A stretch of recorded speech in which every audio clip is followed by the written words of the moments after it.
É a marca dela, marca de Nancy. Pois é, meus queridos irmãos, estamos começando a transmissão aqui. Vamos ver. Vou dar uma fechadinha aqui. Olha.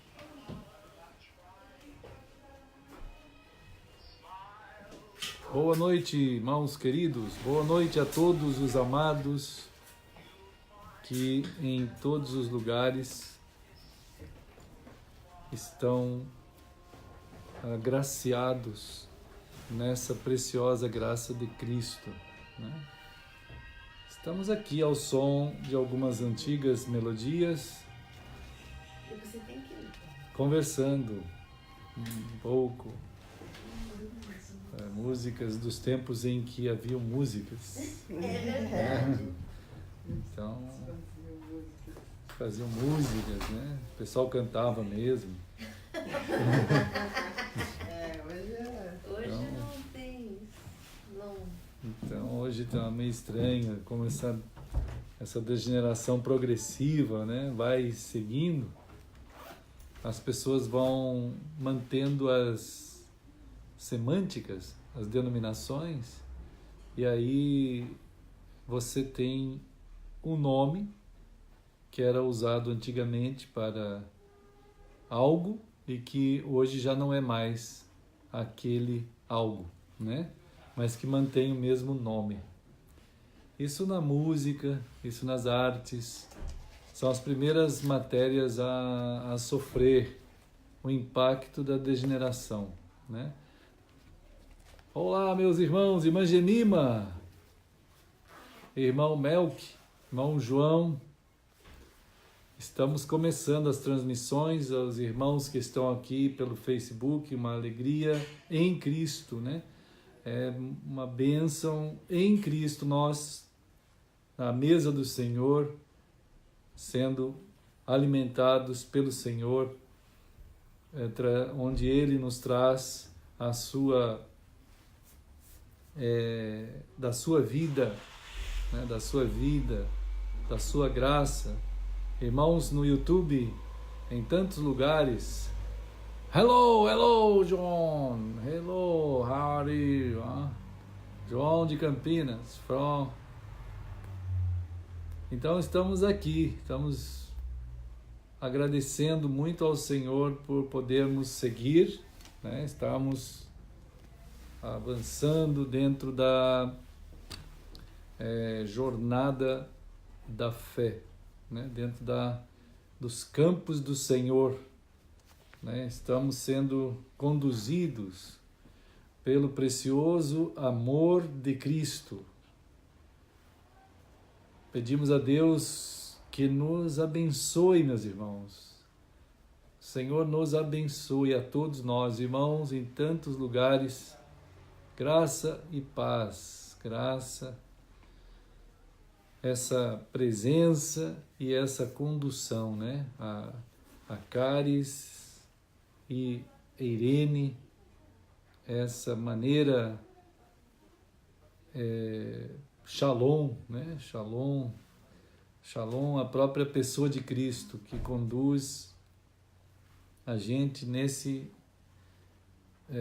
episódio último, né? Nesse epílogo de todo o processo de criação, de todo o processo de estabelecimento dos atos de Deus, desde a eternidade, gerando todas as coisas lá no céu, gerando as obras das suas mãos, até o encerramento dessa etapa, e agora nós somos a geração do epílogo, né? A geração que finaliza as gerações, a última geração.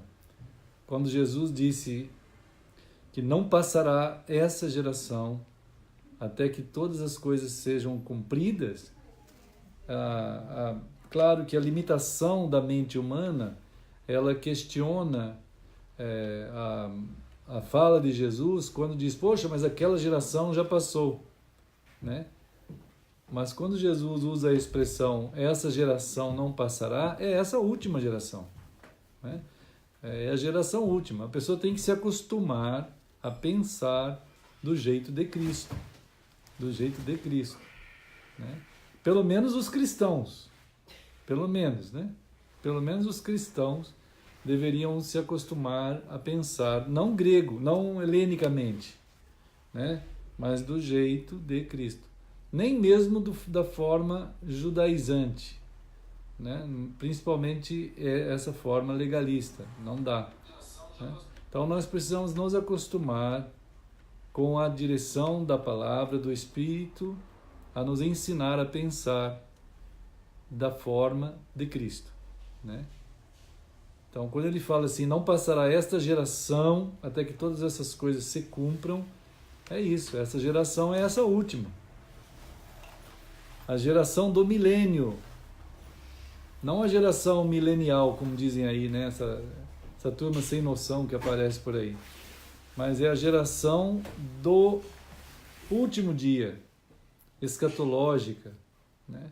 Separada pelo Senhor, separados pelo Senhor, pelo chamado, né?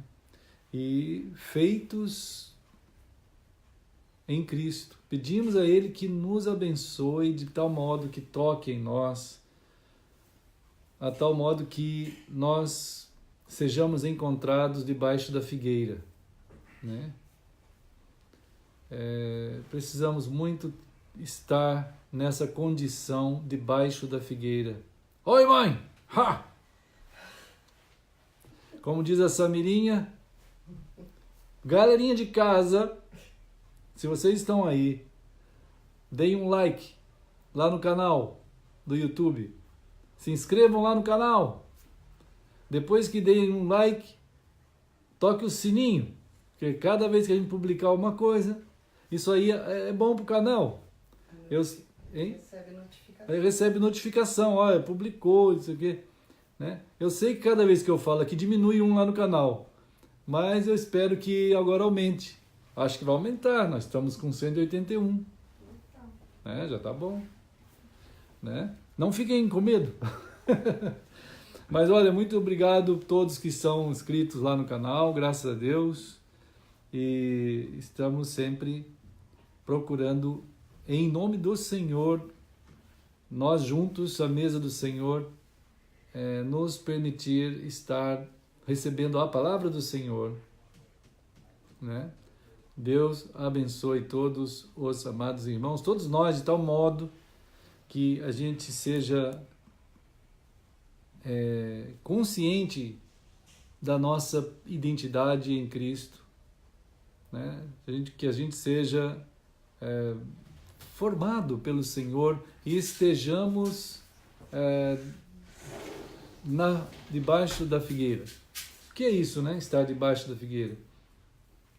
Quando Jesus disse para Natanael, né? E disse, olha, eu te vi quando tu estavas debaixo da figueira, quando você estava orando, né?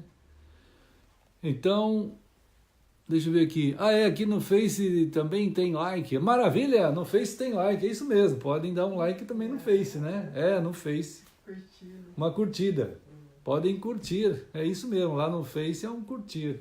Vai ser muito bom também. Eu sempre fico muito grato a Deus por poder ver os irmãos aí que comentaram as coisas, deram sua contribuição de estar falando alguma coisa, né?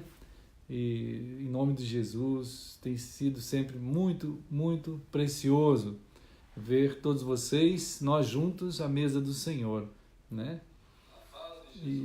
Então, irmãos queridos, as direções do Senhor sobre nós, nesse tempo último, né? Nesse tempo último, implica realmente em que nós possamos estar, vamos dizer assim, sendo aquilo que Ele nos fez para ser. Estarmos debaixo da figueira não é estarmos em alguma religião, não é estarmos em alguma igreja, né? É estarmos numa relação. A relação com o Senhor. Jesus disse para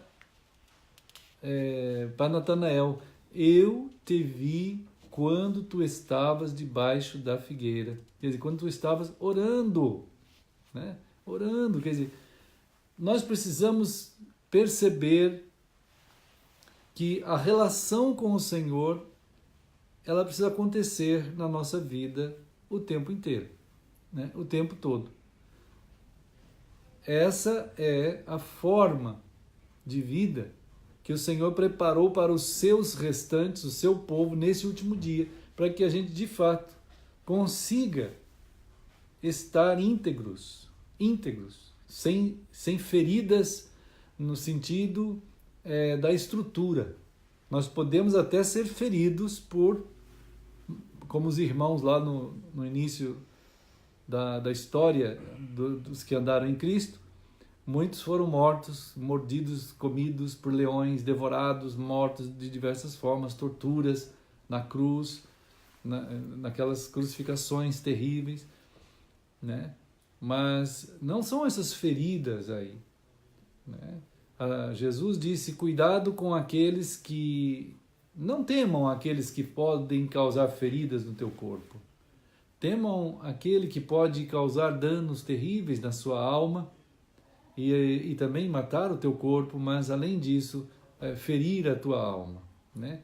Então, que a nossa vida, ela tenha essa integridade, e essa integridade, ela se mantém na relação amorosa, conjugal com Cristo, né?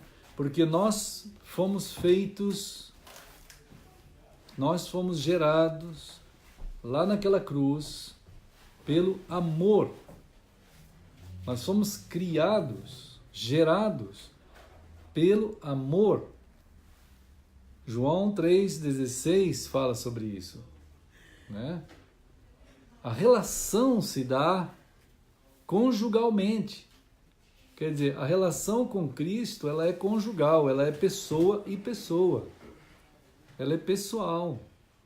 Não tem terceirização religiosa, não tem terceirização acadêmica.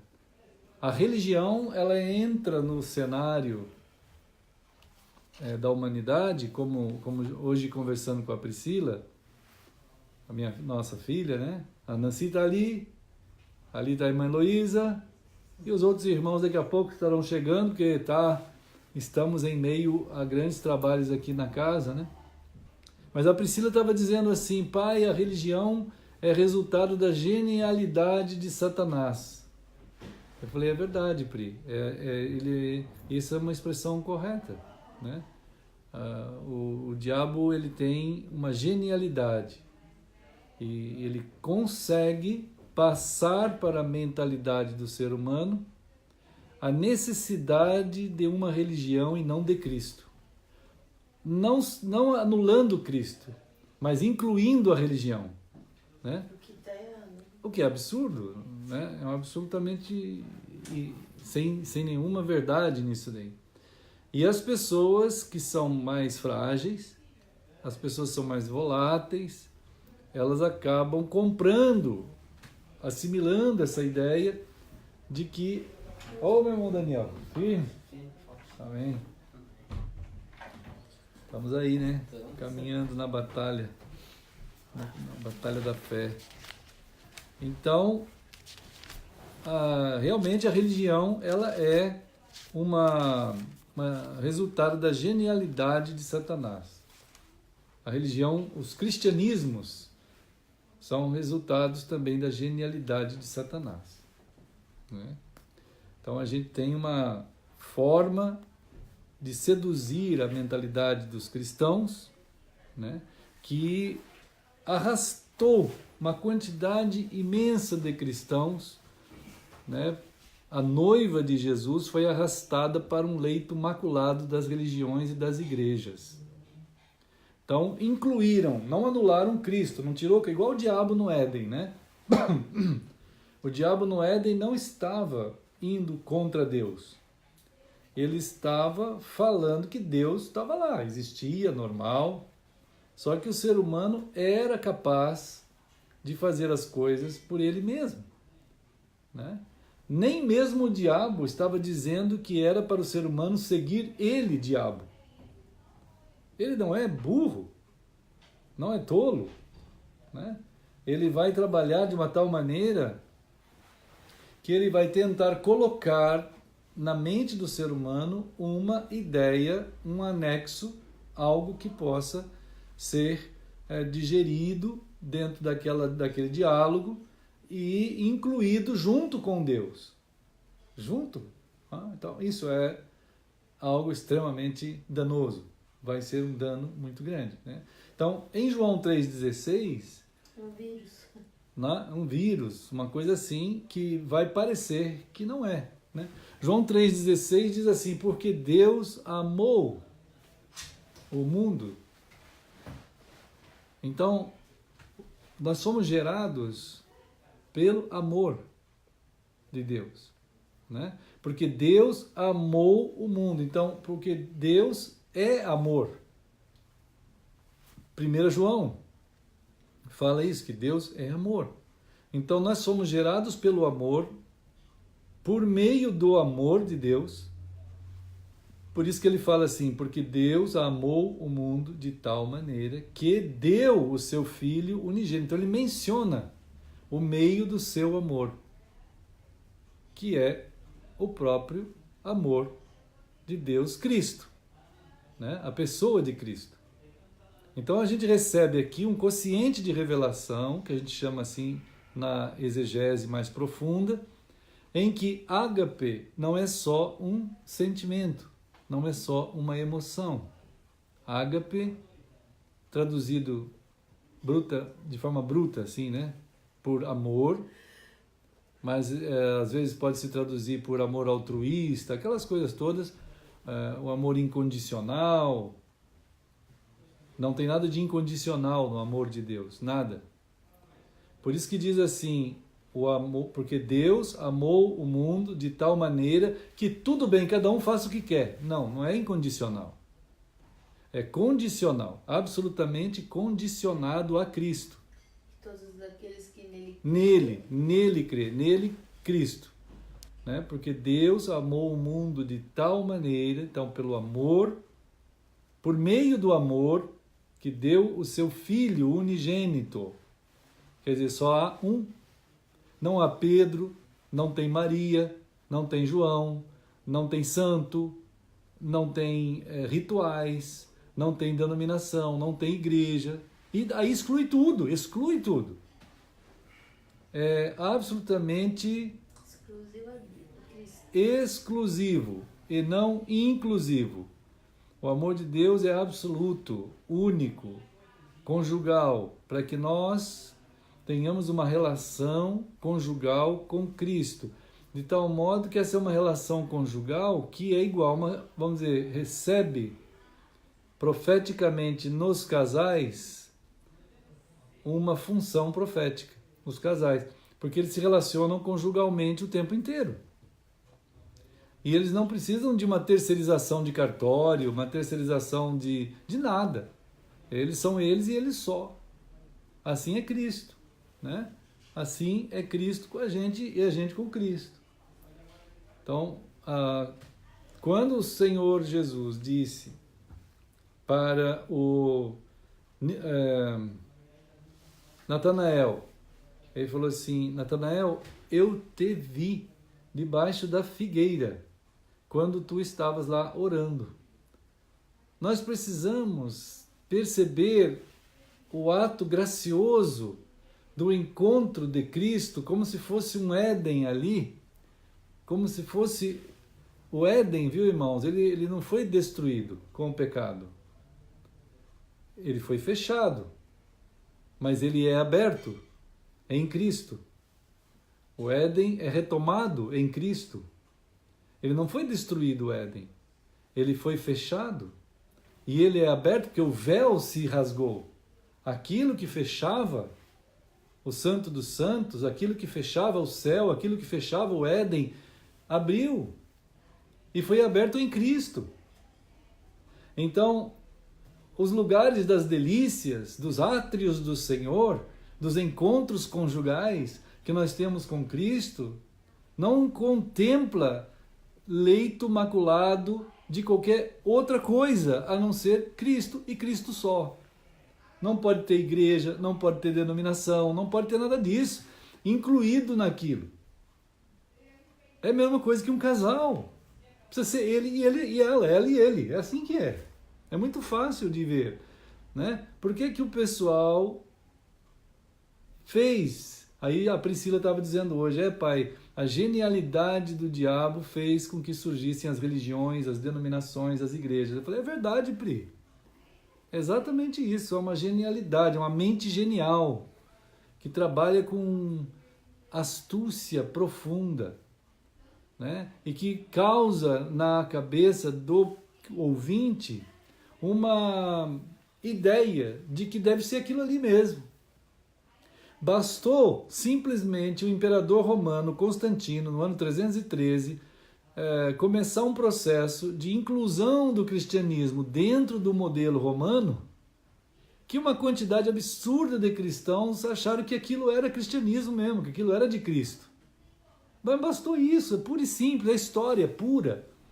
A mentalidade dos cristãos foi arrastada para dentro do modelo constantiniano, no ano 313, que baixou o decreto lá, né, por causa da sua superstição.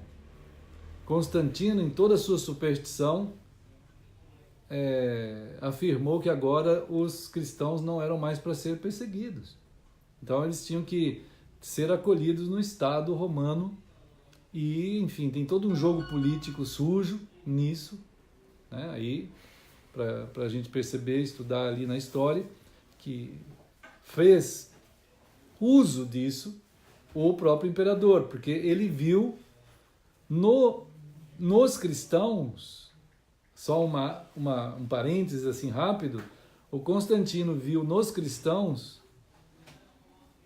um valor extremo, né? Extremo, porque todas as religiões que haviam no Império Romano, que eram acolhidas pelo Império Romano, elas tinham o cunho regional. Regional, quer dizer, eram religiões bairristas, eram religiões paroquianas, isto é, cada bairro tinha uma, cada setor das cidades tinha uma religião lá, cada um acreditava no que fosse, tinha uma diversidade muito grande e tinha uma unidade na diversidade dentro do Império Romano. Essa unidade na diversidade que o Império Romano arrumou, valia politicamente para manter os povos ali todos conjugados, naquela orgia espiritual. Aí o imperador via aquilo ali, até que surgiu Cristo, na história do homem. Mas o ser humano já estava na história de Deus. E Cristo estava determinado a vir ao mundo conforme propósito eterno do Senhor, e veio. Naquela ocasião, começam a acontecer essa salvação tão grande.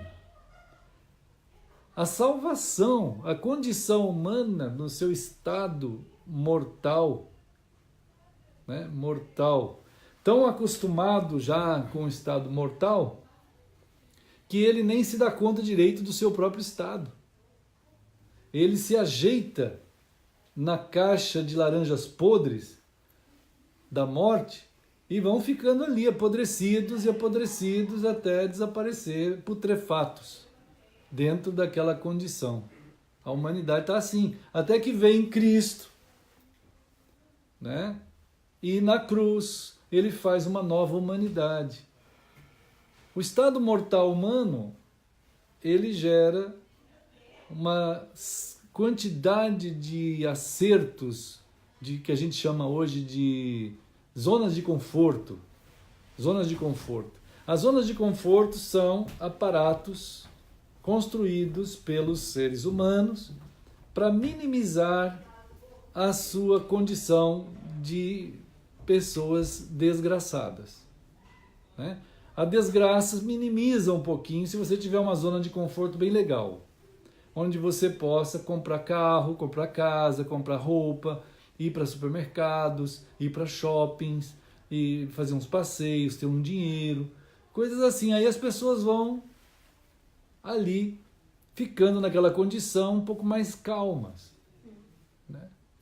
Então, mas não se dão conta da situação gravíssima que eles estão até que apareça alguma coisa definitivamente extrema, como pode ser a morte, por exemplo.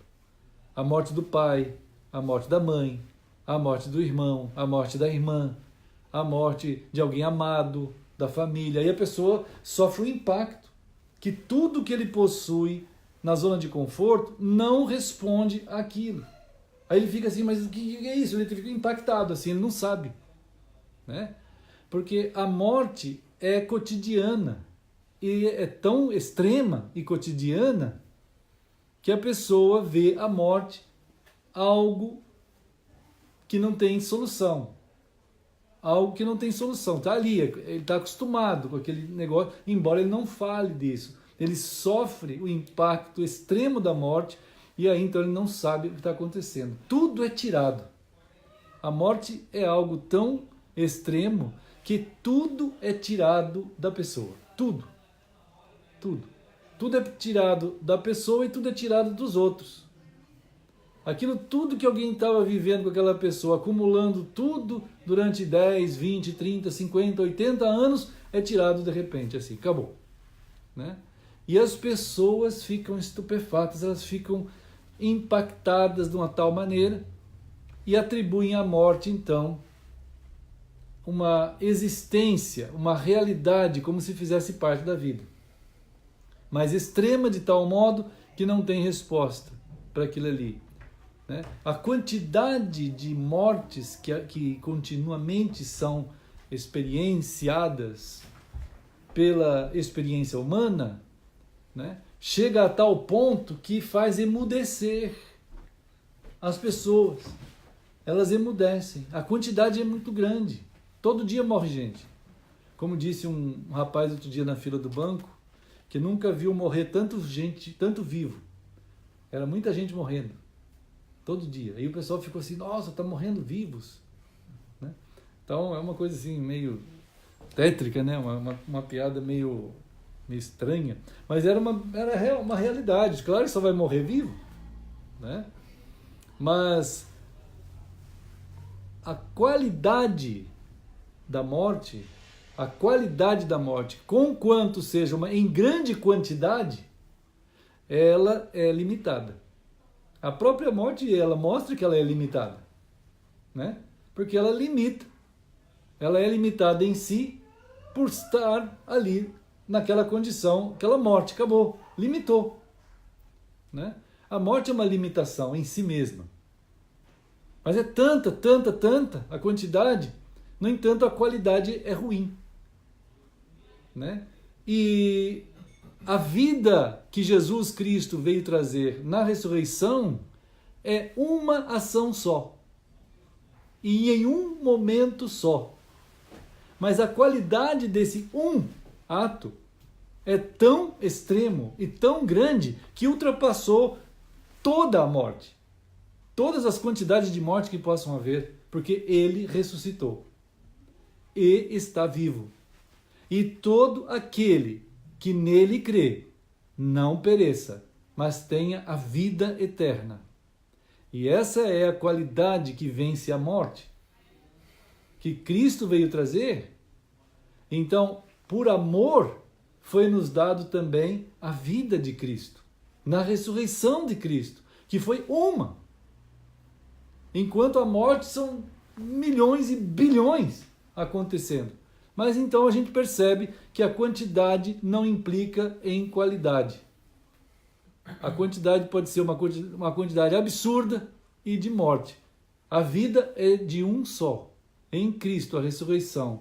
Mas é nele que todo aquele que nele crê tenha a vida eterna, né? Porque Deus nos criou por amor. E o amor é eterno, que é o próprio Deus. O amor verdadeiro é eterno, né? Por meio dele, que é Cristo. Por isso que João 3,16 fala o meio. Porque Deus amou o mundo, né? Que deu o seu Filho unigênito, que é Jesus Cristo. Então, esse impacto de tão grande salvação, porque diz lá, né, que deu o seu Filho unigênito para que todo aquele que nele crê. Então, é um ato de casamento. A palavra crer na Bíblia, que é pistes, é a palavra que celebra um casamento, uma relação conjugal, né? Quando chega diante de um juiz, um casal, eu sou juiz de paz, já fiz dezenas de cerimoniais de celebração de casamento. Quem casa é Deus, mas eu estou celebrando em nome de Deus, né? E em nome do país também, né? Então a gente pergunta assim, você, vamos dizer, Senhor, João, vamos dizer, usar o nome de João, ou Pedro, ou Paulo, ou Tiago, ou qualquer um, né? Qualquer nome. Você, Felipe, né? Você está aqui. E aqui está ao seu lado, aí deu um nome, qualquer nome, tem milhares de nomes de uma moça, né?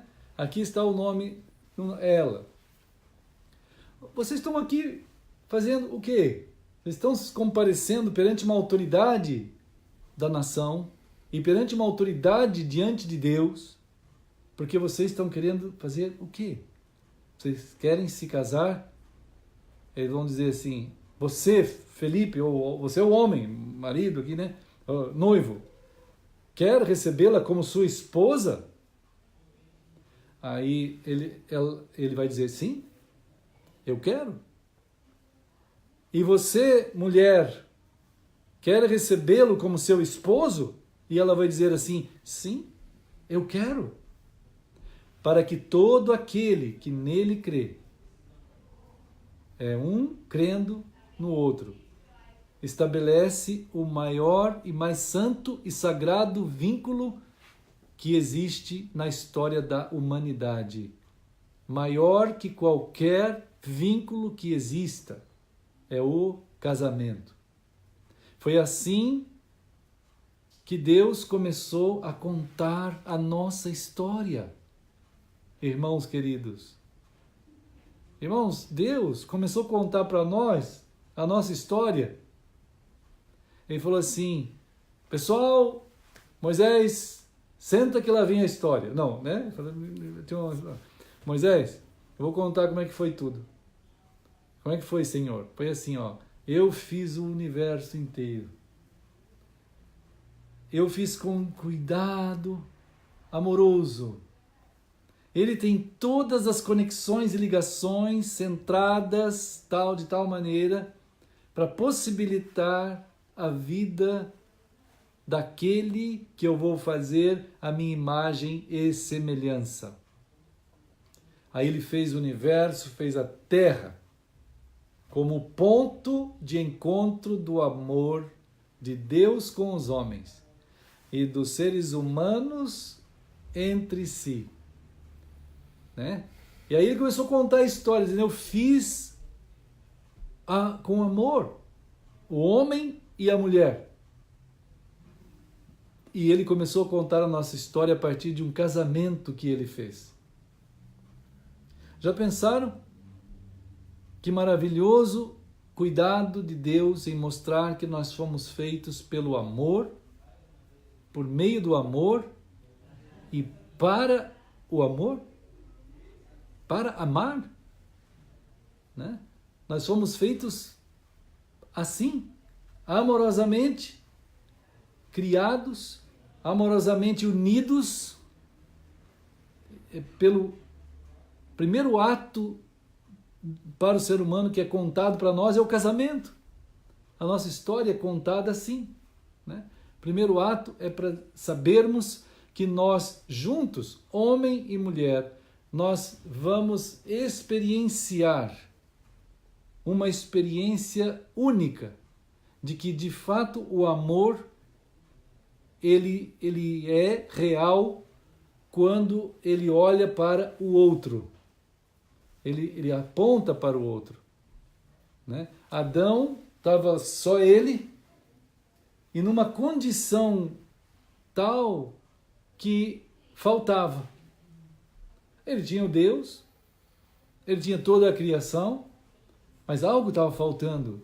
E Deus cuidadosamente deixa passar aquele tempo para que aquilo seja trabalhado dentro dele, para ele perceber grandezas tecidas dentro dele, que de fato o seu modo de existir e a sua existência vai ter sentido com o outro. No caso, a Eva. Quando ele dorme, e aí Deus faz a Eva dele mesmo. Né? Dele mesmo. Que já falamos um dia aqui, que é, de fato, uma profecia a respeito do primeiro Adão, sobre o segundo Adão, que é Cristo, chamado na Escritura assim, de segundo Adão, né? Mas que é antes do primeiro Adão, porque é Cristo. E que da mesma forma que o primeiro Adão foi tirado dele a Eva, de Cristo é tirado a sua noiva, o seu corpo, o seu próprio corpo, né? O seu povo santo, o povo eterno é tirado de Cristo, é gerado ali por amor, né? Então, essa conjugação, Adão vai perceber absolutamente quando Deus mostra ele a Eva. Então, ele expõe o seu coração e dizendo, esta sim, esta é osso dos meus ossos, carne da minha carne, essa é aquela que eu amo, né? Essa eu amo. O ser humano precisa ser abençoado em lembrar dessa bênção e dizer, Deus, eu não quero viver outro tipo de vida, a não ser essa que começa com o princípio correto. Amém.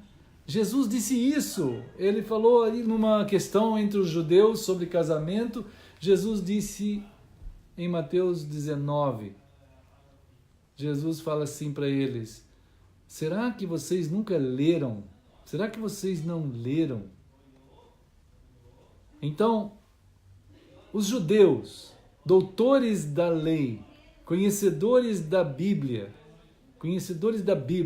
tinham lido milhares de vezes esses textos, mas não sabiam, não tinham neles o significado desses textos.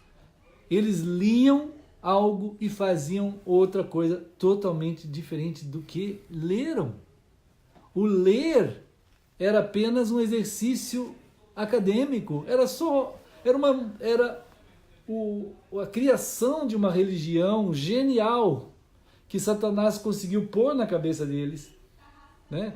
A religião genial do diabo é aquela que a pessoa lê a Bíblia milhares de vezes, só para dizer que já ouviu aquilo, que já sabe daquilo, e o modo dele viver é outro absolutamente diferente do que aquilo. Quer dizer, ele está morto dentro daquelas práticas, né? Quando Jesus alcança as pessoas com a grande salvação, gera essa vida conjugal com Ele, com Cristo, né? Para que todo aquele que nele crê não pereça, quer dizer, todo o perecimento que uma pessoa é sujeita sem Cristo, agora ele não mais está sujeito, né? Ele passa a ter a vida eterna em Cristo. Essa vida eterna em Cristo é em Cristo. Não é em religião, não é em denominação, não é em igreja. Por mais que a denominação, a religião ou a igreja, elas possam colocar, vamos dizer, fazendo uma concessão à pessoa de Cristo, que é imaginária, evidentemente imaginária, né? Porque o Cristo verdadeiro não contempla anexos. Ela é ele e você. E o corpo dele como todos nós cristãos formamos a noiva de Cristo, não tem nada a ver com igreja, tem a ver com um único corpo no mundo. Mas como a mente do povo é absolutamente helênica, misturada com romana e com judaísmo, que formaram os cristianismos, as pessoas têm uma dificuldade tremenda em entender, porque não é para entender. Como é que eu entendo, vamos dizer, logicamente, um homem e uma mulher comparecerem perante autoridades e dizerem: nós agora estamos casados? E a autoridade, a única coisa que a autoridade faz é ser testemunha daquilo. Não é ele que faz o casamento, eu não faço casamento. As pessoas estão tão desacostumadas com o que é o casamento que eles pensam que é eu que faço casamento, né? Que é o Estado que faz casamento. Pior ainda, né? O Estado. Isso é um absurdo. O Estado não manda nada, ele não pode mandar, né? O Estado não tem poder de mandar. Ele é servo. Bom, muito menos em fazer casamentos. Quem casa é Deus. Mas o Estado ouve o testemunho das pessoas que vêm perante ele e diz: então, vamos reconhecer. Isso não tem como não reconhecer, né? E perante Deus já está feito, né? Então, essa grandeza da celebração, que é celebrado, né, que é tornado, vamos dizer, celebrar é uma palavra que significa tornar público, tornar testemunhal, tornar evidente, tornar real. Quer dizer, então, cada dia, cada momento nós celebramos a Cristo. Cada momento celebramos e celebramos e celebramos a Cristo o tempo todo, né? Porque Ele nos é por esposo o tempo todo. Nós somos por sua noiva o tempo todo, né? Nós somos o povo santo, o povo adquirido, como Pedro chama também de pedras vivas. Nós somos as pedras vivas, isto é, somos aquele material da construção do edifício de Deus, da Nova Jerusalém, né? 1 Pedro, capítulo 2. Né? Então, essas coisas todas, essas operações de Deus tão profundas e tão grandes, quanto essa celebração que Deus faz com o ser humano que nasce de Cristo, isso é um novo nascimento. Não tem religião que possa fazer isso, é só Cristo que faz isso, né? Da mesma forma se continua. Se continua. Por isso que 1 Pedro 2 fala da continuidade, né? Da continuidade.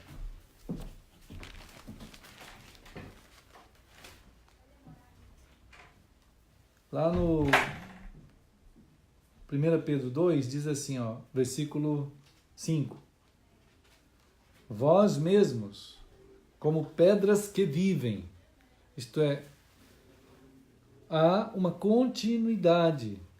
Estão vendo? 1 Pedro 2, lá perto de Apocalipse, né? Um pouquinho antes só. Tem João, 1 João, 2 João, 3 João. Antes de João tem as cartas de Pedro. 1 Pedro 2, 5.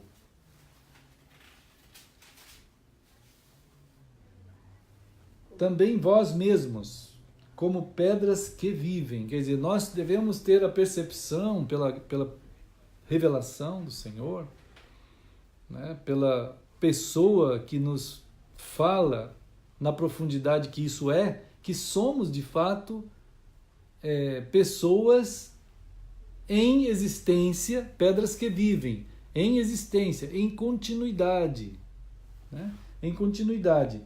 Sois edificados, quer dizer, é uma contínua obra do Senhor em operar, depois da salvação, operar um edifício, formar uma edificação, né? Nós somos edificados por Deus, gente, né? Somos edificados por Deus, não por igreja, não por denominação. Cada um é edificado como corpo, como uma casa espiritual, olha, diz assim, casa espiritual, não tem tijolo, não tem cimento, não tem argamassa, não tem tinta. Mas o povo cristão, ele conseguiu ser ferido, injetado pelas ideias geniais do diabo em acatar vamos dizer assim, a malignidade da ideia de religiões, dessa ideia da igreja, só porque tem um nome tirado da Bíblia. Mas a expressão daquilo não está na Bíblia. Por mais que a Bíblia mostre cristãos em tantas cidades, eles não são igrejas naquelas cidades. A palavra eclesia, que aparece para mostrar que os irmãos que moram em Corinto, os irmãos que moram em Tessalônica, os irmãos que moram na Galácia ou em Colossos, usa-se a palavra eclesia, e aí não foi traduzida. Ela é simplesmente a palavra transliterada para o português como igreja. E aí ocorre vamos dizer assim, um trabalho mental nas mentalidades das pessoas, porque elas fazem uma viagem do significado presente do termo igreja, fazem uma viagem para a leitura do texto com o significado que foi dado tardiamente, o significado errado, equivocado. Porque se a pessoa for lá, conseguir chegar lá no texto e entender o significado textual, primário, fundamental, ele vai perceber que os cristãos que moravam em Tessalônica, na Galácia, em Colossos ou Corinto, ou qualquer uma cidade que tem ali, eles não são igreja, eles são os chamados por Cristo. É só isso.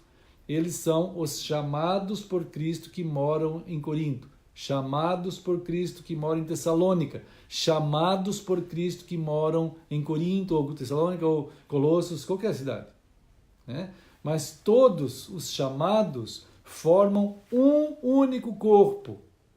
Eles não têm uma administração autorizada por Cristo para serem autônomos em suas cidades ou formarem comunidades autônomas de nada. O único cabeça que tem é Cristo. E os homens que o Senhor chamou para cuidar desses irmãos, que são os pastores chamados por Cristo, eles vão cuidar deles, mostrando a eles que eles são um único corpo, de um único corpo que é Cristo, cujo cabeça é Cristo, né? E cuja palavra ordena a nós o caminho a seguir e a viver, né? Então, essa grandeza foi percebida no começo, porque lá no começo, no início, no que a gente chama de cristianismo primitivo, não tinham ainda essas teologias geniais do diabo. Não tinha. Era ainda livre disso. Começa a surgir mais organizadamente a genialidade maligna, mais organizadamente, né? Que depois foi usada por Constantino. Lá pelo ano 250, com a Escola de Hermenêutica de Alexandria, que ela organiza os pensamentos de interpretação da Bíblia, né? Então, quem quiser estudar esse momento histórico, estuda lá, Escola de Hermenêutica de Alexandria, aí vai encontrar um grupo de pessoas, e é onde se formou todo o pensamento dos cristianismos em toda a história até hoje, que contempla a interpretação bíblica. Isto é, ao longo de cada época, a Bíblia precisa ser interpretada por doutores da lei que vão dar o sentido último dessa palavra de acordo com cada época. Isso é um absurdo total, mas é a genialidade do diabo. E nessa genialidade se formaram os conceitos crísticos, cristianismos denominacionais, de igrejas, esse conceito de igreja. Tudo foi formado assim, né? A partir daí. Mas se conseguir chegar lá sem a mentalidade atrapalhada pela genialidade do diabo, o cristão vai encontrar os cristãos sabendo que são um único corpo e que são dirigidos por Cristo, único cabeça, e que todos que moram em todos os lugares são um corpo só. E é celebrado sempre o único corpo. Assim foi nos primeiros 100 anos. Absolutamente, totalmente assim. Né? Todos os autores hoje que estudam a matéria cristianismo primitivo são unânimes. Né? E eu também trabalho muito profundamente essa matéria. Não tem outra forma de ver a vida dos cristãos a não ser assim. Um único corpo, porque foi assim que está escrito em Efésios 4. Há um só corpo, um só batismo, um só Senhor, uma só fé.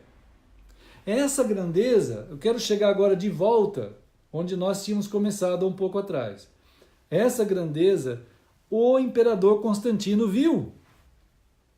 Quando ele viu essa grandeza, diferente de todas as religiões do Império Romano, como a gente falou no começo, eram religiões paroquianas, regionais, muito particulares, familiares, no sentido de cada um ter a sua crença particular, né? Tinha aqueles grupinhos pequenos, e o Império Romano abraçou todas essas coisas, todos esses povos, esses grupamentos de crenças diversas, e aí aceitou tudo, e pôs todos sob o poder do imperador. A diversidade era imensa, mas o império fazia a unidade. Esse ditado que os cristãos atuais têm de unidade na diversidade é absolutamente romano. Não tem nada a ver com Cristo, com a Bíblia, com nada. Né? É do Império Romano. Então, o pessoal, né, viveu assim. E quando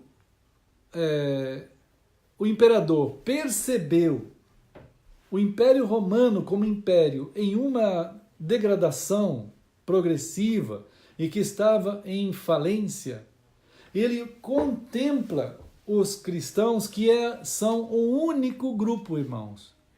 Em termos sociológicos, religiosos, em termos históricos, o único grupo que tem uma visão mundial de alcance. Ninguém tinha. Só o Império Romano. O Império Romano politicamente queria conquistar o mundo pelo mundo em si. Mas Cristo, ele vem porque Deus amou o mundo.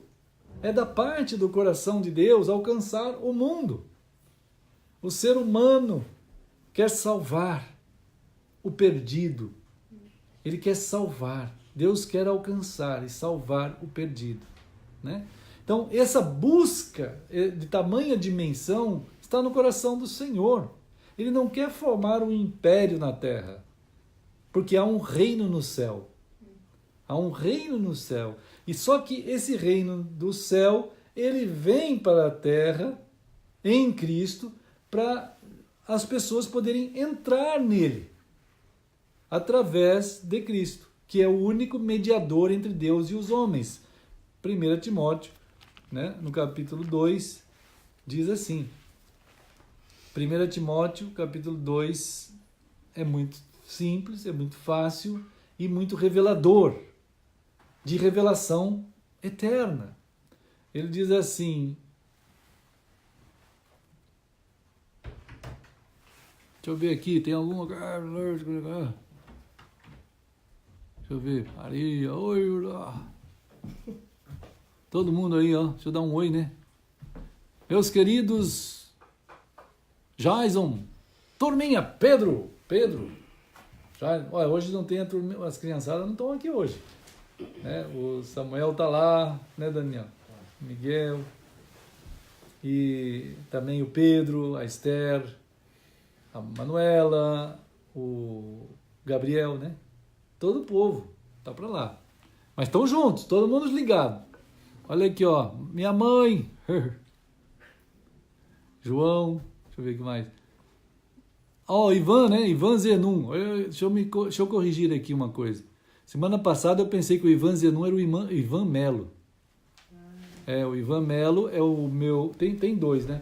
Tem o Ivan Melo que está na Inglaterra e tem o Ivan Zenum que está em Ouro Fino, acho. Não sei, eu não sei onde que está o Ivan Zenon. O Ivan Zenon, me desculpa não saber onde você está aí, mas graças a Deus pelo Ivan Zenon, que está aí junto com a gente. Nalder, Deus abençoe meu querido irmão Nalder. Deixa eu ver quem mais aqui. Meu filho André, a Letícia e Samira. Oi Samira, aqui está o vovô. E tem também o Lucas, que está na barriga da mamãe, que está quase chegando. Rômulo, Walter e assim irmão Sérgio, todos os irmãos queridos que eu consigo ver aqui no Face, né? Os irmãos do YouTube, queridos, eu não consigo ver quem está acessando. Irmã Lúcia também estou vendo aqui. Deixa eu ver. Todos os amados, né? E no YouTube eu não consigo, mas eu vejo depois lá no site alguns amados pelo site da Eclesia, né? Eu vejo lá, os irmãos têm alguns lugares que acessam. Então, o Senhor vai nos ligando, né, irmãos? Nos conectando nele. Então, irmãos, quando a gente está falando assim nessa caminhada, nesse último dia, feitos por tão grande amor, por meio de tão grande amor, para tão grande amor, é para isso mesmo, para a gente viver em Cristo. Sabendo que somos uma casa espiritual, edificados, né? Ele mora em Pouso Alegre. Pouso Alegre! Ah, acabou aqui a assessora maravilhosa, minha esposa Nancy, está acabando de falar que tem o Ivan Zenon, mora lá em Pouso Alegre. Que maravilha! Deus abençoe o pessoal aí de Pouso Alegre, tua família, querido Ivan, né? E olha, sentimos muita saudades do seu amado Pai, né? Deus guarde vocês aí nessas lutas, no dia a dia. E então, queridos, esse amor de Deus, ele é aquele que supera a própria morte. Ele traz uma brecha do céu, né? Ele traz... Deixa eu ver uma coisa. Tá pegando lá no YouTube? Tá pegando. Tá normal. YouTube. Alguém falou aqui que não tá pegando no YouTube, mas tá pegando. Está com som. Na hora que eu liguei aqui, não estava com som. Não tava com som? Vamos ver.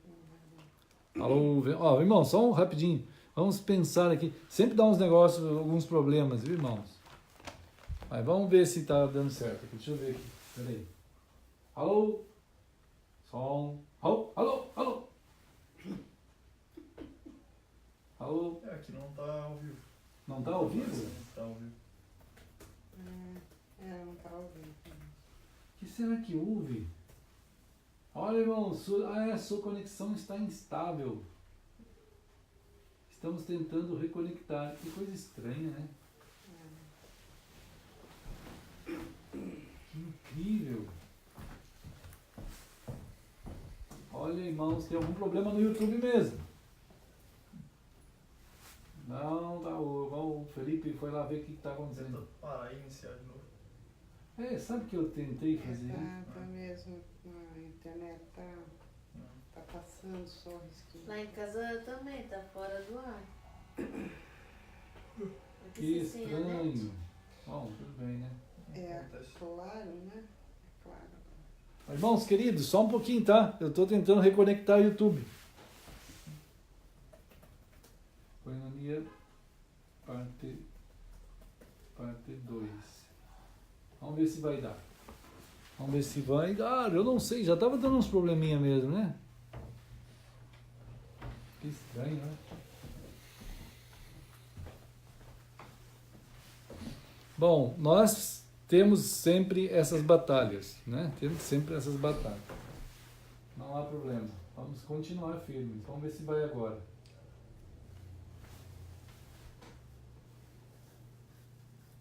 Tem horas que dá mesmo problemas.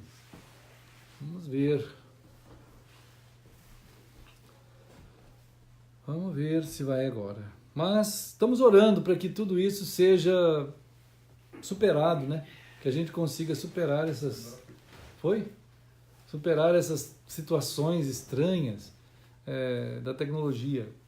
Acho que agora a notícia que temos é que começou a funcionar. Deu certo, né, Lipe? Deu certo. Depois, os irmãos que estão no YouTube, se puderem acessar o começo pelo Facebook, eu vou pôr aí, né, no YouTube mais essa gravação via Face, eu transformo e ponho lá no YouTube para ver se compensa, né, esse começo que a gente conversou juntos aqui. E tentando muito, querendo muito que Deus nos abençoe a perceber a dinâmica da existência da gente como povo santo de Deus, como povo único de Cristo, né? A não nos perdermos na continuidade histórica. A gente não se perder, mas a gente manter a integridade. Quer dizer, a integridade que o Senhor nos dá para a gente viver e seguir, né, dentro da relação, né? A relação com Cristo. E essa relação com Cristo é pessoa a pessoa. É tão grande isso que causou um impacto no Império Romano, irmãos.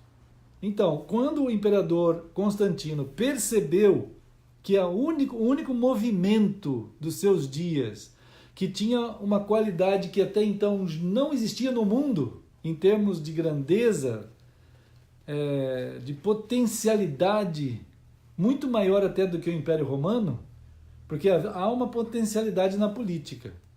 Existe uma potencialidade na política. Ela consegue dominar áreas grandiosas de povos. O Império Romano fez isso, né? Mas eram domínios absolutamente políticos e terrenos.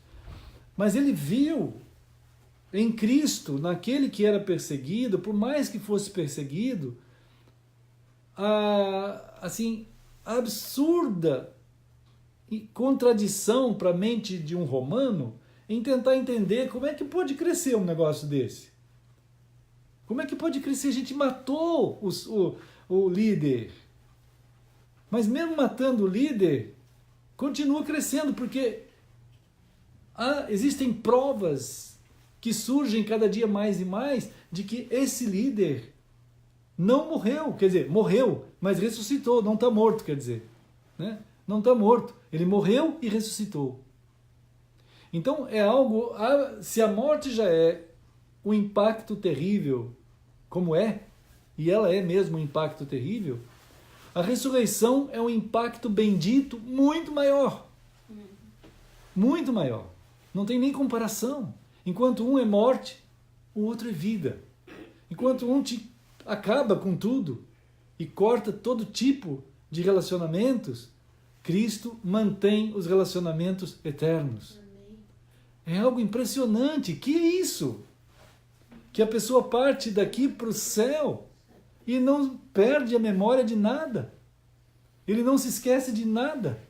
Ele não tem uma lavagem cerebral para entrar no céu, nada. Ele continua absolutamente íntegro na integridade de Cristo, nem mais na nossa é na integridade e bênção de Cristo. E a gente cresce. E o crescimento nessa relação é contínuo desde agora. Certo dia Jesus disse para Marta e Maria, que estavam tristes porque o seu irmão Lázaro havia morrido, né? E Jesus disse a elas assim, havia dito também para aquele povo em Betânia, falou assim, ele não morreu. Ele não morreu. E o pessoal não entendia, porque, como a gente estava comentando no começo, o peso da morte é tão grande, mas a qualidade da morte é, em relação a Cristo, pequena. A qualidade é ruim, não é completa, a qualidade é muito mal, mas as pessoas só têm isso para ver. Então, quando elas veem a morte acontecer, eles falam, acabou, não tem mais, né? Então, a tristeza que o dano da morte causa é uma realidade terrível. Mas Jesus disse assim, olha, ele não morreu. Aí acharam que ele estava louco, ele falou, mas ele já está enterrado, ele já foi sepultado, já há dias. Não, mas então, aquilo que aconteceu com Lázaro não é para a morte. Aí não entenderam menos ainda. A doença que aconteceu em Lázaro não é para a morte. Jesus disse isso lá em João 11. A doença que Lázaro teve não é para a morte. Aí você vê uma pessoa com câncer e que morre, aí vem Jesus e fala assim, mas a doença que ele teve não é para a morte. Aí as pessoas olham para você e falam, esse cara está louco. Aí Jesus fala, não, mas ele não morreu, já foi sepultado, já cheira mal. O testemunho da morte é esse, é a própria morte, o corte absoluto com todo mundo, a tristeza muito grande, ir para a sepultura, as pessoas não sabem o que acontece depois, vão ficar todo mundo triste, o corpo se decompõe, cheira mal. Aí Jesus olha assim, mas ele não está morto. Aí o pessoal não entende menos ainda, então vamos lá no cemitério. Aí eles chegam no cemitério e falam assim, tirem a pedra, mas esse homem ficou louco mesmo. Tirem a pedra. E eles foram lá, tiraram a pedra. Aí Jesus simplesmente, amorosamente, chamou. Isso é Kalel. Kalel, ele falou assim, Lázaro, vem para fora. Nem gritou, nem nada, só falou assim, Lázaro, vem para fora. Irmãos, o Lázaro já estava no céu, que é aqui, perto. É muito perto. O pessoal pensa que o céu é onde se olha lá para cima. Outros pensam que o céu é em algum lugar, sei lá onde. Não, o céu, Jesus disse, é muito perto. É muito perto. Mas Lázaro veio para fora, pulando, porque ele estava todo enfaixado, né? Porque eles colocavam faixas. E aí Jesus disse, antes de tomar essa atitude, ele falou para Maria assim, para Marta e para Maria, vocês acreditam na ressurreição? Aí ela disse assim, bom, sim, a teologia diz, né? A teologia diz, não usou bem esse termo, mas ela só diz assim, eu creio na ressurreição, lá daqui uns 5 mil anos, 10 mil anos, vai ter uma ressurreição. Jesus, não é isso.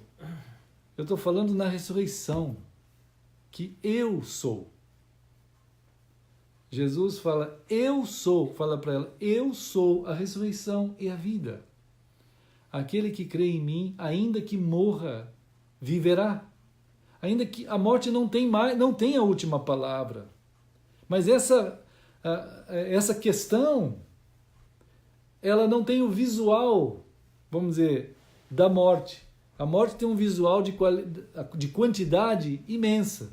Todo dia a gente ouve notícia, morreu não sei quem, agora a gente não para de ouvir notícia que morreu o artista não sei qual, morreu não sei quem, morreu não sei quem, e vai morrendo aquele monte de gente. Né? Fora os que a gente não fica sabendo. Os cálculos da morte no mundo é, cada vez que você pisca, morre um.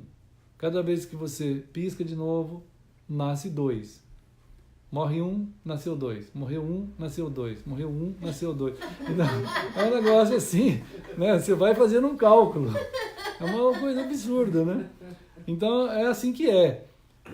E Jesus disse assim, eu sou a ressurreição e a vida.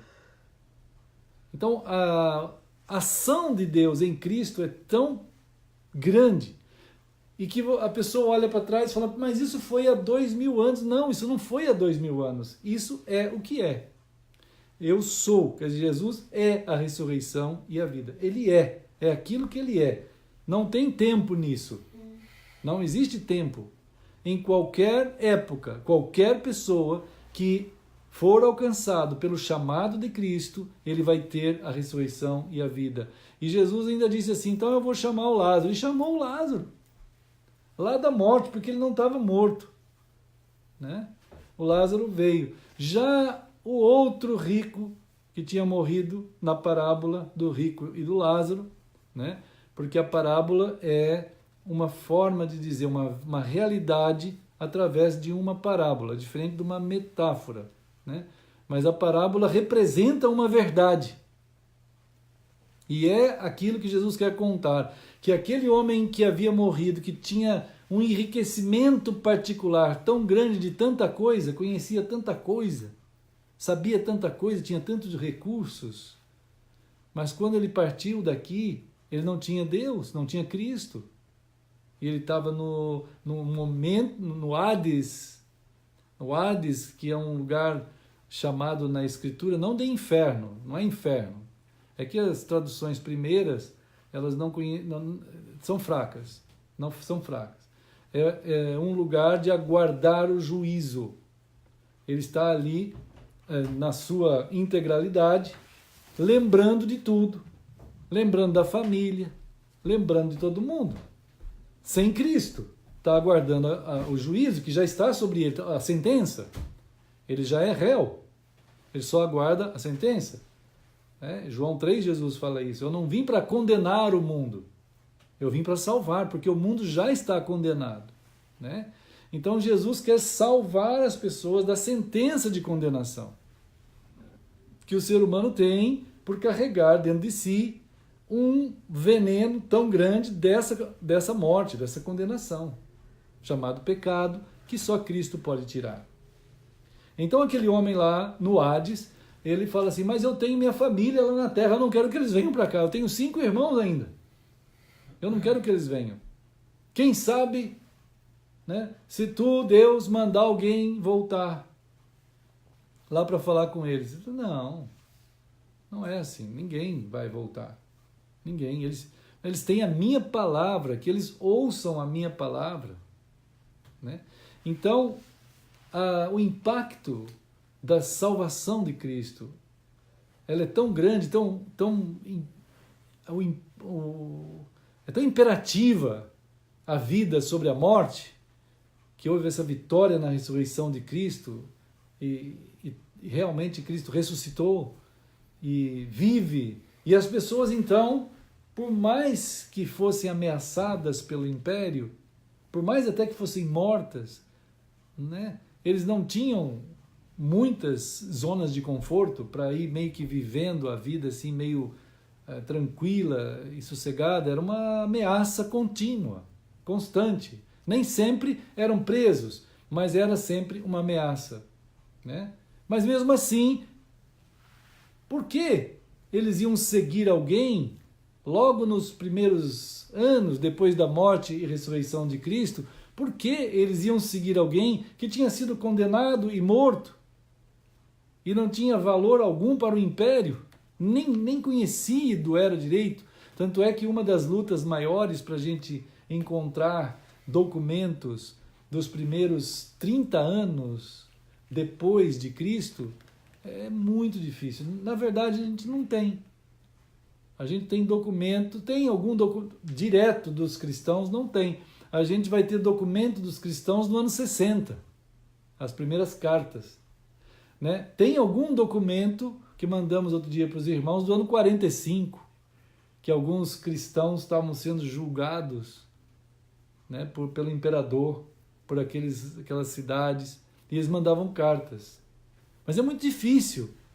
Né? Então não era algo de importância, não era algo famoso, era algo vergonhoso, algo muito tido como inútil e proscritos. Os documentos lá do julgamento que a gente tem daqueles primeiros cristãos eram declaradamente que eram pessoas absolutamente proscritas, degeneradas, né? E que não tinham valor algum para o império. Mas, de fato, conforme vai passando o tempo, o próprio imperador começa a perceber que é algo absolutamente distinto de tudo que se conhecia até então. De religião não tinha nada, de império não tinha nada, porque ao invés de conquistar as pessoas pela força das armas, era conquistado pela pregação sobre Cristo, pela palavra de Cristo. Pessoas que eram bandidos acabavam a sua carreira de bandidos ali, quando encontravam Cristo, e se tornavam pessoas novas. E ninguém sabia como, que poder é esse? Como disse aquele homem, alguém perguntou para ele assim, né? Mas quem é esse Jesus que você fala tanto? Ele disse, olha, eu não sei muito bem ainda, mas eu posso dizer uma coisa, que ele transformou o meu copo de pinga, né, em recursos que eu posso usar com a minha mão para trabalhar, para cuidar da minha família. Ele transformou meu tempo no bar, nos botecos, para ficar com a minha esposa, com meus filhos. Eu não conheço muito, mas eu sei, como disse aquele homem que um dia foi encontrado por Jesus, eu estava cego e agora eu vejo. Né? Então, que poder é esse? O imperador romano falou, puxa vida, eu tenho que capitalizar. Eu tenho que capitalizar. Então, no ano 313, o imperador baixou um decreto. Esse tipo de crença nós temos que dominar, temos que trazer para o império, porque não para de crescer, o império vai ser engolido por isso. De fato, né? O que era perseguido, o que era, vamos dizer, símbolo e, de fato, a cruz como instrumento de tortura, mais hedionda. Irmãos, eu nunca vi alguém, a não ser talvez, nunca vi mesmo, mas eu só estou falando como hipótese, talvez uns tipos meio malucos, que coloca como brinco uma cadeira elétrica. Vocês já viram alguém com brinco de cadeira elétrica? Mesmo esses emos, nunca vi, né? Nem emo. Alguém que coloque um piercing de forca, alguém morrendo na forca, guilhotina. Não tem assim, eu nunca vi brinquinho de guilhotina. Irmãos, não há na história da humanidade instrumento de tortura mais terrível do que a cruz. E a cruz passou a ser, às vezes, usada com honra. Era o lugar da morte mais terrível. Mas quem morreu naquela cruz foi o homem chamado Jesus. O Deus, que dali ele deu a sua vida por nós. E acabou sendo usada como aparatos até de ornamento. Né? Hoje você vê, às vezes, brinco de cruz. Né? Essas correntes, anéis, tudo mais. Então, o poder de transformação de vidas foi tamanho, né? Tamanho, que o imperador disse assim, isso aí precisa ser nosso. Precisa ser nosso. Transformou o cristianismo, que já estava, vamos assim, transformado já em cristianismo pela escola de hermenêutica de Alexandria, que venceu a escola de hermenêutica de Antioquia, que era um outro grupo de irmãos, onde Paulo viveu, lá em Antioquia, e que não aceitavam a interpretação da Bíblia de forma alguma. Antioquia é onde morou o apóstolo Paulo. E lá, por essa convivência, o Paulo era aquela pessoa que não aceitava nenhuma modificação da palavra de Deus. Não por ele, Paulo, ser alguma coisa, mas porque a palavra de Deus é a palavra de Deus, é Cristo, né? Mas essa escola, chamada Escola de Hermenêutica de Antioquia, que pode ser estudada também, tem vários livros na internet sobre essas duas escolas, aí você vai descobrir que essa escola primava por não aceitar a interpretação da Bíblia. Tem que ser a mesma sempre. A palavra de Deus não pode mudar nunca. E os cristãos até falam isso. Até hoje eles falam isso. Vivendo essa orgia teológica de tamanha quantidade de interpretações teológicas e religiosas crísticas, eles até falam que a palavra de Deus não pode ser mudada. Né?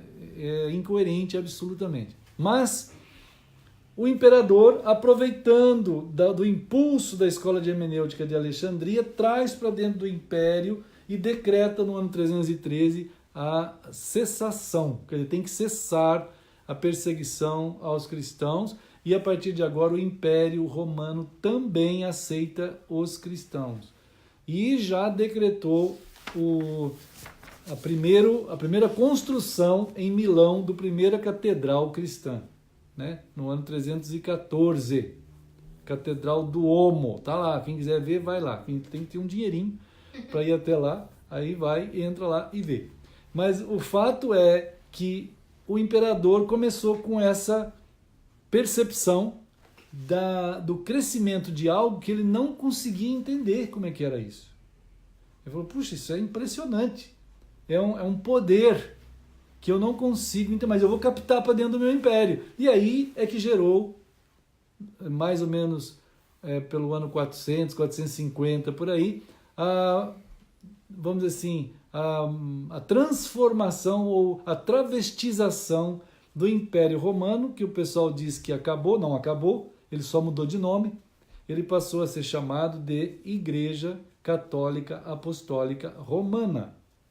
Né? O Império Romano não mudou nada, continua com o mesmo imperador, que é chamado de Papa, com o mesmo colegiado, que hoje é chamado de bispos, arcebispos, todos esses nomes mais bíblicos, né? E os santos, né, que eram os deuses, todas as divindades romanas passaram a ser chamadas de santos, né? Então isso aí foi o que a gente conhece hoje e é a Igreja Católica Apostólica Romana. O movimento protestante saiu daí de dentro, né? Outros movimentos evangélicos que não saíram daí de dentro continuam a mesma fundamento teológico da Escola de Hermenêutica de Alexandria, né? E assim segue.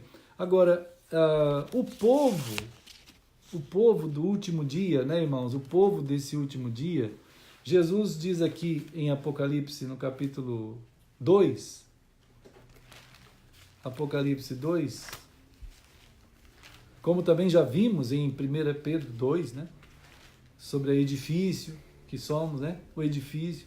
Agora aqui em Apocalipse 2 ele fala assim também: o edifício que vive, o edifício espiritual, casa espiritual, pedras que vivem. Apocalipse 2, capítulo 2, versículo 4, 5, 4 e 5, né? Ele fala assim: conheço as tuas obras, o teu labor, como a tua perseverança, e que não pode suportar homens maus, e que puseste à prova os que a si mesmos se declaram apóstolos e não são, e os achastes mentirosos. Estou lendo o versículo 2. E tens perseverança e suportaste provas por causa do meu nome, e não te deixaste esmorecer. Agora o 4. Tenho, porém, contra ti que abandonaste o teu primeiro amor. Né? Primeiro amor. Lembra-te, pois, de onde caíste, arrepende-te e volta à prática das primeiras obras. E se não, venho a ti e moverei do teu lugar o teu candeeiro, caso não te arrependas. Né? Então, nossa caminhada nesse último dia, dentro do livro escatológico, dentro da fala escatológica de Jesus, é que uma quantidade imensa de cristãos abandonaram o primeiro amor. Né? Abandonaram o primeiro amor. Então, esse abandono do primeiro amor também faz com que as primeiras obras sejam cessadas. Né? As primeiras obras, isto é, a palavra primeiras, né, significa assim, as obras que têm a autoridade de continuar. O grau de autoridade, quer dizer, protos. Protos significa a senhoridade absoluta. A senhoridade. Primeiras obras significa as obras que têm a senhoridade, quer dizer, elas, como primeiras, é que devem continuar como primeiras. É elas, aquelas obras primeiras, que são obras a serem continuadas. Elas é que são o padrão. Protos. Não é que proto não significa alguma coisa que começou e que depois vai mudando. Não. Proto é algo que começou e que continua. Aquilo continua. Né? Aquilo deve ser assim. É a senhoridade que tem. É como se fosse um padrão. O padrão. Deus formou um padrão de obras, de ações. Essas obras padrão que devem continuar só podem ser continuadas se a pessoa, quer dizer, deixaram de ser continuadas porque as pessoas deixaram o primeiro amor. Quer dizer, que é também aquele amor proto, o proto-ágape. Quer dizer, o proto-ágape é o ágape original. É o ágape senhor de tudo. É o ágape real. Entende? É o ágape que deve ser o padrão. Ágape é a palavra para amor, mas algumas pessoas traduzem por amor altruísta, amor incondicional, não tem nada a ver com incondicional, né? Ele de fato é sempre na direção do outro, mas ele tem a ver com a pessoa de Deus, porque é a pessoa de Deus. O amor é Deus, o ágape é Cristo. Então, esse ágape, proto-ágape, é o próprio Deus. Né? Então, você deixou a relação com ele por uma série de trocas ou de anexos que foram sendo anexados. E é claro que com isso acontecendo, você perde também as proto-obras, ergos, as proto-obras, aquilo que você tem que agir, aquilo que é a obra padrão. Qual é a obra padrão? É aquilo que Deus só quer que você faça. Não é aquilo que nós criamos, que Constantino criou, que a escola de Alexandria criou, ou que os evangélicos criaram, que as igrejas criaram, que as denominações criaram, nada disso. Esse aparato todo. Aí as pessoas dizem assim, mas as pessoas estão se convertendo, pastor. Mas o que é isso? Que argumento estranho esse? Porque as pessoas estão se convertendo não é por causa disso, é por causa do Espírito Santo. Né? É o Espírito Santo que salva pessoas, mesmo no meio do Império Romano, mesmo no meio do que for. Mas os cristãos salvos estão sendo arrastados por essa genialidade maligna para ficarem presos e inutilizados, como diz aqui, abandonando o primeiro amor, logo que aceitam Cristo. Logo que são salvos por Cristo, são levados de arrasto para dentro de igrejas, de denominações, para fazer um monte de aparatos que não tem nada a ver com a vontade proto de Deus. Né? Então, a proto-vontade de Deus, a primeira vontade, a vontade primeira, a única que deve ser seguida. Né? Então, para que isso aconteça, ele chama o arrependimento. Por isso que ele usa a palavra metanoia, metanous. Metanous, duas palavras. Ele pega o nous, que é todo o ser profundo da gente, e vem a palavra de Deus para atingir esse ser profundo, que é essa palavra que está aqui. Pode ser que atinja, pode ser que não. Porque muita gente, muito cristão até, porque essa carta aqui, de 7 cartas, que é uma só, é para os cristãos isso aqui. A coisa mais difícil que tem é alcançar coração de cristão. Ele não muda. Ele pode acontecer o que for, ele não deixa a igreja. Ele pensa que a igreja é a noiva de Cristo. Satanás conseguiu fazer essa conexão genial dentro da cabeça do cristão, de colocar na cabeça dele, que eu vi outro dia um grande obreiro aí, brasileiro, até falando assim, quem não defende a igreja é porque não tem... Um monte de coisa ele falou isso aqui. Mas a igreja não é bíblica. O que é bíblico é a noiva de Cristo, composta de todo o corpo de Cristo, um único corpo. É um corpo. A noiva de Cristo é um corpo. E os cristãos deixaram esse primeiro amor para viver as suas corporeidades eclesiais, achando que é de Cristo porque foi falado assim por 1000 anos. Né?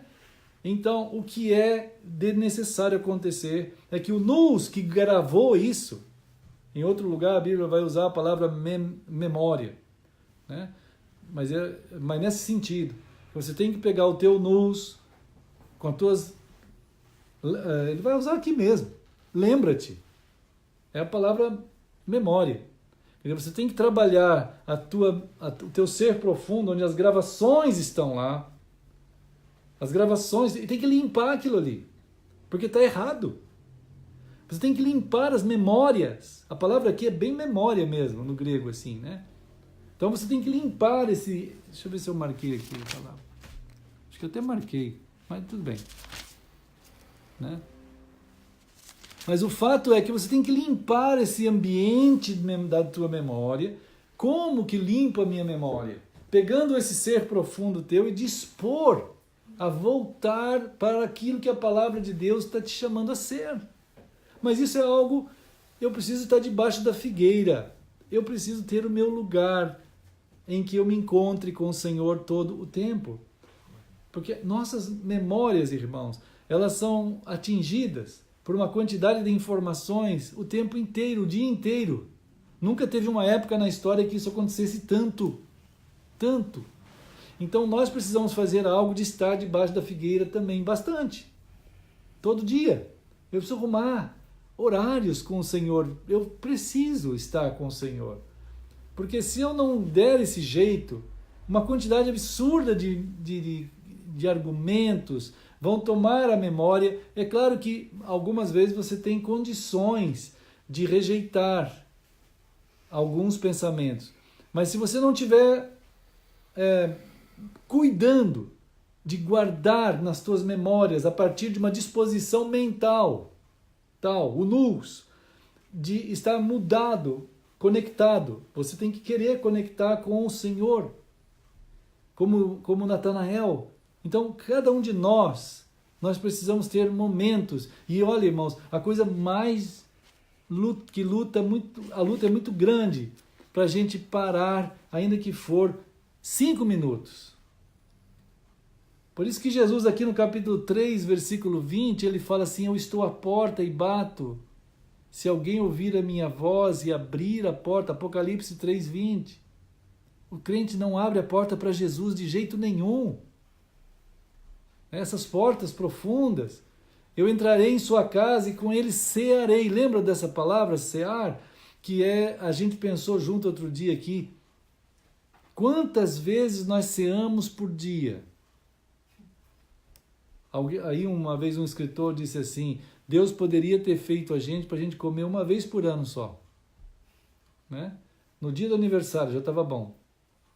Já pensou se a gente fosse só se alimentar uma vez por ano, meus irmãos? Seria meio estranho, né? De fato, a gente tem até prazer em alimento. E é bom isso. Até gratidão. E, na verdade, a gente for ver mesmo, a gente come,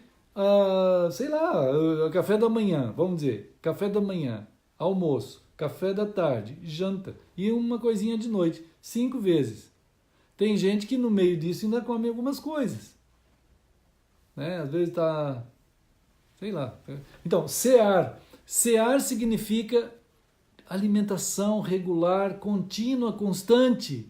Todo dia, pelo menos 5 vezes. Não é que eu estou tentando criar um grupo que fica abaixado, voltado em direção a, algum lugar, orando 5 vezes por dia. Mas eu quero dizer assim, com amor, tu fala com tua esposa. Eu tenho eu gosto muito de ficar falando com a Nancy. Nancy gosta muito de ficar falando comigo. Eu gosto muito de falar com meu filho. Eu fico muito grato a Deus, porque tem hora meu filho vem lá de cima onde ele está lá no quarto e vem aqui falar com a gente. Ele vem falar assim: pai, tem uma coisa aqui. Todo dia ele separa umas notícias para mostrar para a gente à noite. Mas eu não obriguei ele a fazer isso. O que acontece com o coração dele? Tem algo ali pulsando de amor que faz acontecer com a gente a mesma coisa. Né? Então, é muito bom. Então, Jesus Cristo, ele faz isso contigo. O tempo inteiro ele está batendo na porta. Olha, eu estou com fome de novo. Só que ele não gosta de comer sozinho. Jesus gosta de estar junto com a gente. Ele gosta de estar junto com a gente. Pode fazer prova de Jesus. Sente com ele e coma com ele dele mesmo. Desse amor primeiro, desse proto-ágape, que vem dele, derramado pelo Espírito. Vamos desfrutar desse amor. Vamos fazer isso dia a dia, ensinar nossos filhos. Né? O que está fazendo, pai? Eu estou aqui num happy hour com Cristo agora. Estou comendo aqui alguma coisa com o Senhor, degustando do Senhor. E aí, na hora que Jesus pegar o pão e dar graças, vai ser celebração pura. Né? Então, meus irmãos queridos, mais um pouquinho nós pensamos sobre essa jornada do último dia. Né? O povo feito pelo ágape, por meio do ágape, e para o ágape eterno, que é o Senhor. Né? Depois a gente continua. Vamos celebrar então o Senhor conforme Ele nos ensinou a celebrar, né? E, irmão, você pode me entregar, por favor? Meus amados que estão em todos os lugares, né? Vamos juntos celebrar em nome do Senhor, todos nós, todo o corpo de Cristo, né? Obrigado, irmão. Olha, o Senhor falou isso mesmo para eles, em lugares mais inusitados, mais simples, como naquela lanchonetezinha simples na beira da estrada, no caminho para Emaús. Estava ali, naquele caminho de 15 quilômetros, andando depois de Jerusalém, né? Eles ficaram com fome, entraram lá, Jesus com eles ali, aqueles dois e Jesus. Que maravilha, né? E tantos outros ambientes no cenáculo da casa do Marcos. E é assim mesmo. Aqui, todos nós juntos, irmãos aí também nas suas casas, nós juntos queremos muito celebrar Jesus Cristo, que é esse amoroso Senhor que nos chamou nesse amor eterno, né, irmãos? Foi assim que Jesus bateu na porta do nosso coração e nós abrimos, né? Pela misericórdia e graça do Senhor. Vamos ver, Jesus falou isso, ele falou, vocês devem pegar o pão repartido por vocês, né? Repartido aí, e vocês vão saber que é a celebração do meu corpo também, que foi entregue por vocês. Mateus 26 diz isso. Então ele partiu e falou assim, tomai e comei, isto é o meu corpo. Como o Senhor ensinou, então vamos comer.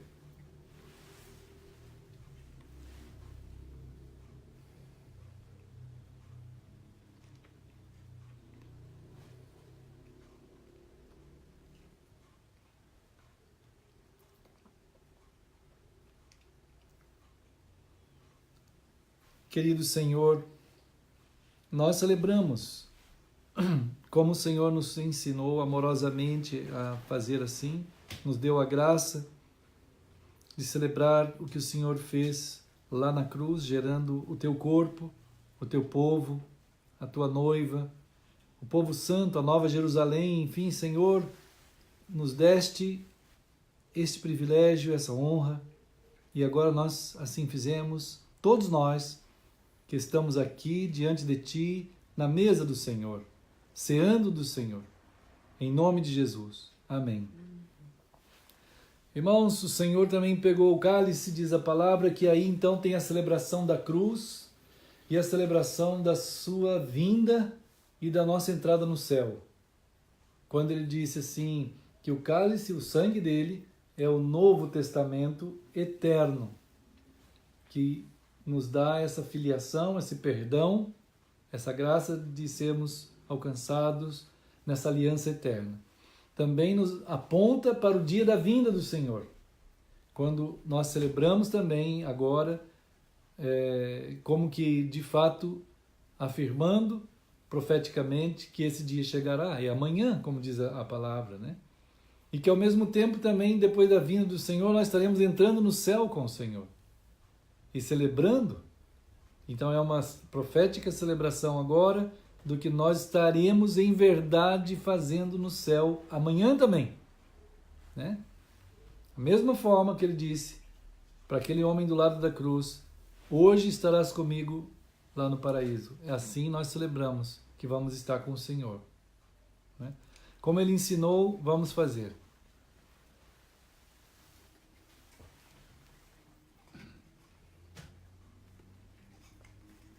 Senhor, nosso querido Salvador, Jesus Cristo, que operou tão grande salvação pelo amor eterno do Senhor nosso Deus e Pai, pela ação maravilhosa de tornar revelado ao nosso coração pelo Espírito Santo essa obra de Cristo, que nos tem chamado a vivermos como esse corpo do Senhor, que vive em um propósito, no propósito eterno do Senhor, Abençoa os irmãos em tantos lugares, Senhor. Abençoa o teu corpo único em toda a terra. Abençoa a gente nesse seguir, nesse último dia, de tal maneira que continuemos em perseverança diante de Ti, nos alimentando do Senhor, sempre e sempre, tendo nossos momentos debaixo da figueira, em cear com o Senhor várias vezes, Senhor. Ó Deus, nós Te agradecemos por nos falar que queres estar conosco quanto for possível, quanto nós quisermos, e nós vamos ver a gloriosa realidade desta graça cumprida lá no céu, e que nós possamos lembrar que nós podemos estar com o Senhor muitas e muitas vezes antes de chegar no céu. Assim nós estamos aqui, orando e dando graças, em nome de Jesus. Amém. Então é isso, né, irmãos queridos? O Miguel não tem para pegar o copinho. Não tem problema, vamos deixar aqui mesmo. E hoje o Lipe está aqui, não preciso sair correndo para ir lá buscar o Felipe. Ele pegou um dia de folga lá do trabalho. E vamos dar um tchau para todo mundo, né, irmãos? Deixa eu virar aqui assim, ó. Devagar, muito devagar. Começando aqui pelo irmão Daniel. Deus abençoe também. Irmão Felipe, ali a irmã Heloísa e a minha amada esposa irmã Nancy. Deus abençoe. Foi bem devagar. Deu para todo mundo falar um tchau? Então tá bem. Deus abençoe, irmãos. Vamos nós. Acho que sim, tudo certo. Vamos lá, né? Vamos lá.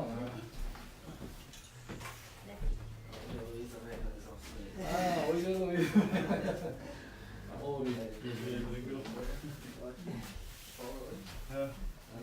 Esse começo de vida Esse começo na vida não está trabalhando. É verdade. Luísa, Deus abençoe. Em nome do Senhor. Vamos lá. Meus irmãos, deixa eu dar um tchau aqui para os irmãos. Deixe-me fazer uma despedida. E aí nós vamos lá. Opa. Meus amados, estamos aqui despedindo em nome de Jesus. E Deus nos permita, sim, estar quarta-feira lá em Campinas, São Paulo. Vamos ver. Eu estou organizando tudo aqui, espero dar tudo certo. Peço que os irmãos orem. E os irmãos que estão acessando, que acessaram via YouTube de tantos lugares, tantos países, né? Que Deus abençoe os amados, Deus abençoe os irmãos no Face, queridos, que nós podemos falar algumas coisas, compartilhar do Senhor juntos. Deus guarde todos, em nome do Senhor. Sejam bênçãos em cada lugar, cada momento, cada dia. Terça-feira, irmão Jaison ali, terça-feira, em nome de Jesus, também lá na casa do irmão Jaison, ali na Vargem Grande, e vamos estar lá, em nome do Senhor, que o Senhor nos conduza até lá, né? E vamos ver, a gente vai se falando, né, irmãos? Peço que orem por nós, por essa tradução da Bíblia que estamos fazendo, todos nós juntos, né? E orem também pelos recursos financeiros, orem pela saúde da gente. Tem alguns, amém, meu querido irmão Nalder, né, alguns exames que estamos para fazer essa semana, irmã Nancy, e então vamos orando por todos uns pelos outros. Precisamos muito que cada irmão ore por nós e também que aqueles que estiverem sendo agraciados com recursos financeiros dos trabalhos, lembrem de ofertar a nós, ao pastor de Deus, para a sua casa, para que haja mantimento na obra do Senhor, feita por a gente, por nós, por esse servo do Senhor. Qualquer que quiser comunicar com a gente, tem o WhatsApp 48, né, aqui de Florianópolis, 991527007, né? E também peço que lá no site da Eclesia Nascente de Cristo tem, e aí eu deixo também nos avisos que a gente coloca, o jeito de mandar oferta. Tem lá o Bradesco, uma conta poupança que eu tenho, e qualquer oferta que venha em nome do Senhor é uma grande bênção, viu, irmãos? Deus abençoe todos, Deus guarde os irmãos, e assim vamos seguindo em nome do Senhor Jesus. Muito grato a todos por terem ficado juntos com a gente, dando esse calor em Cristo, essa acolhida amorosa em Cristo. E vamos seguindo em nome do Senhor, sendo bênçãos em tantos lugares, tá bom? Deus abençoe suas casas, suas vidas, seus trabalhos. Cada um de nós, corpo de Cristo, sejamos bênçãos. Tchau, queridos irmãos. Amamos vocês, viu?